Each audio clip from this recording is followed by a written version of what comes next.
Now, in pretty much the 11, 12 months that I've had this Gtemu4, which if you don't know why we call it a Gtemu4, then you clearly don't follow us, and maybe you should.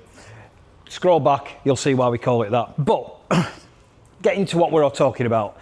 I've been trying to do coding on this car. Now, for you guys who are into cars, you know how easy it is to use stuff like ODB11, Carly, and various other platforms, and code anything you want. It's simple. You press a button, tell it what you want, it even tells you what it is. You can't really do it wrong. It's just simple terms. Porsche, it's a different matter, and it's tricky. It's really, well, to be honest, it's that tricky. It's took me a year to figure out what to do. Now, I'm doing this video because I want to give you guys a bit of an insight on how you can do it, or potentially even offer to do it. It's a bit risky in a Porsche, I'm going to be honest. There's a program out there called PWIS, which is Porsche's own software. Honestly, don't know how to use it. Try to figure it out. It's a bit of a minefield. It's a little bit like the VAG software that you can get. I forgot the name of it, but the proper VAG coding software. But it's a bit riskier to use, and it's not cheap. And if you want to get a fake version of Temu, you can, but then you're risking it. So I've managed to find over the bank holiday a dongle that only on Android lets me do coding on this car. Now, what I wanted to do on this car from day one is we adapted it with a new multifunction steering wheel, because this steering wheel, like GT4s, didn't have any form of controls.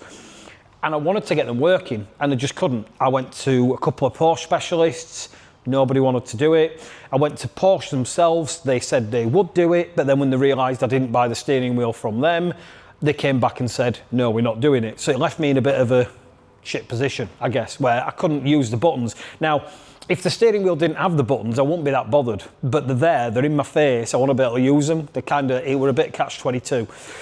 Anyway, today, the adapter came. There's still things I need to do on this car, but from the video that your guys are going to see on Friday, that comes out on Driven Plus's YouTube channel, the feedback I had from this car was the brakes, because they're pretty much that massive, where the ABS was kicking in, they weren't braking effectively, and they were panicking, thinking that we're over braking, because this car is used to having brakes nowhere near this size. It doesn't have Sport Plus, it only has Sport. The reason for that is this is a base 2-litre Cayman, as some of you followers probably know. When you go onto a GTS or a higher model, you get Sport Plus. Now, Sport Plus gives you different braking systems, different steering feel, and a different adaptation on the throttle and various other things. I've managed to enable that today. So this car now, when you click it into Sport, it's actually Sport Plus. If I'd have known all this, or I'd managed to do it a few weeks ago, it'd have been way, way better, because we'd have been able to take it on track and it wouldn't have bit as well on the brakes, and to be fair, it would have actually handled better on track knowing what it was. There's a couple of other things. Now, this car doesn't have LSD because it's not a GTS. However, it seems it does have LSD. Now, I may be wrong, and I may have just adapted something that isn't working. However, when I set up mechanical LSD on this today using the dongle I've used, something engaged, there was a noise, and it seems like I've actually turned on LSD. Again, that would have been much better for us on track and probably saved us around a second of time. The Sport Plus thing also means I've now got launch control, which I didn't have. So that plus the LSD actually can make this car 2 seconds faster on the car. I'm not going to give the time away, but on the track we went on, which would have given this, it'd have been near the top of the board. I know it would have been top 10, maybe even top 5 based on that, but you are going to have to watch the Driven Plus video to be able to see exactly what I'm talking about with that. So what else have we actually been able to do with the coding? And to be honest, it's quite a lot. So yes, I've managed to control or adapt the steering wheel to actually work, which means now when I press the buttons, everything does work on the steering wheel. It also means I can now go through the menu on the display. I can answer and reject phone calls, turn the volume up, change the radio station, everything I wanted it to do. But there's a lot more to that. There's a couple of things that really bugged me on this car. Now, this is obviously a GT4 replica that we've built, and we've proved it's actually a GT4 RS competitor. So yes, it is better than a GT4, and it's pretty damn close to a GT4 RS, but it still said Cayman on the dash. And I know it's a little simple thing, and I know it's a little bit kind of, I'm being a bit of a pauper wanting it to say something else. It now says GT4. And I think it deserves that, because truthfully, this is as close you're going to get to a 4/4 RS. And a lot of the parts, like the suspension, are from a GT4 RS through KW and so on. And I just think that is a big thing. It really, really made such a difference. Now, a couple of things this didn't have that the GT4 had is in the settings itself, which you'll see now. You can scroll through like your radio, you can scroll through your performance of your vehicles, so the temperatures, the boost and so on.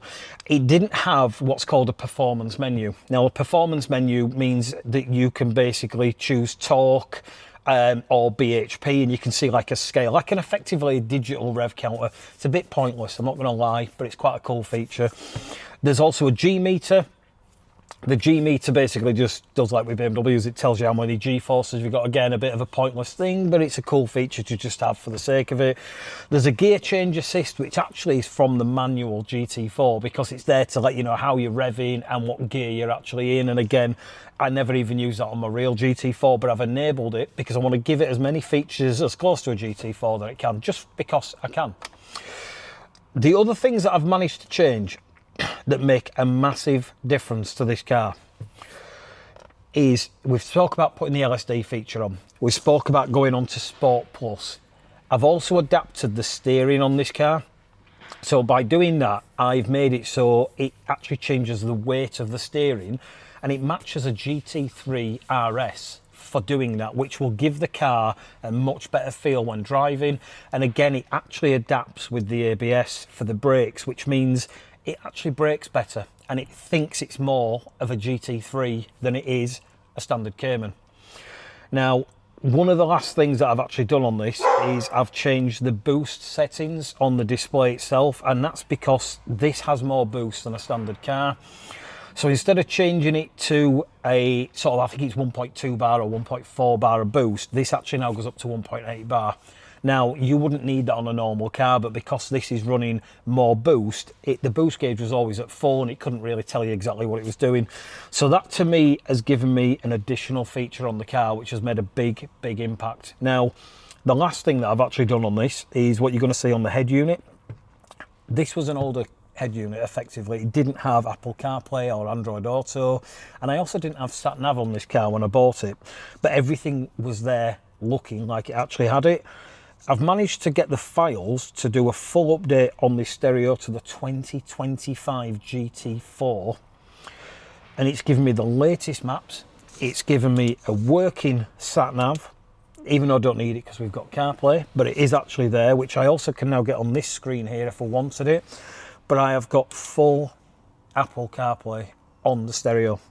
Now, if any of you guys want that, I actually have that on an SD card that you can do an update yourself. You just plug it in and it does it for you. There's no issues about coding. There's nothing to worry about it actually working or not working.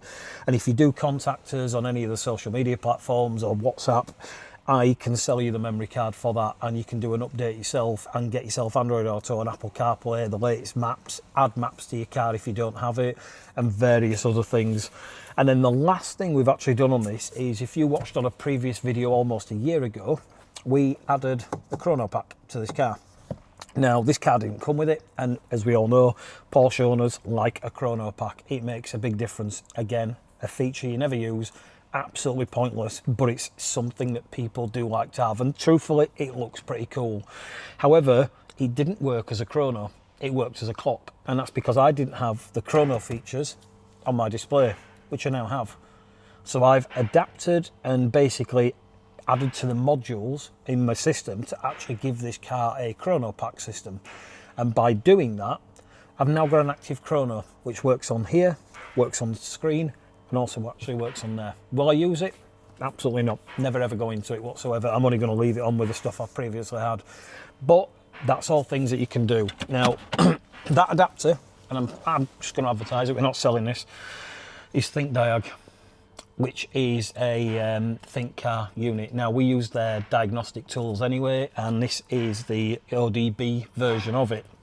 Now this costs about 90 quid, and you need an Android phone in order to do it. It doesn't work with Apple, but you get a year's subscription. So the ODB, I think, works forever as a diagnostic tool, but to do any adaptions, you get a year basically. So just get it done in one go that you don't forget.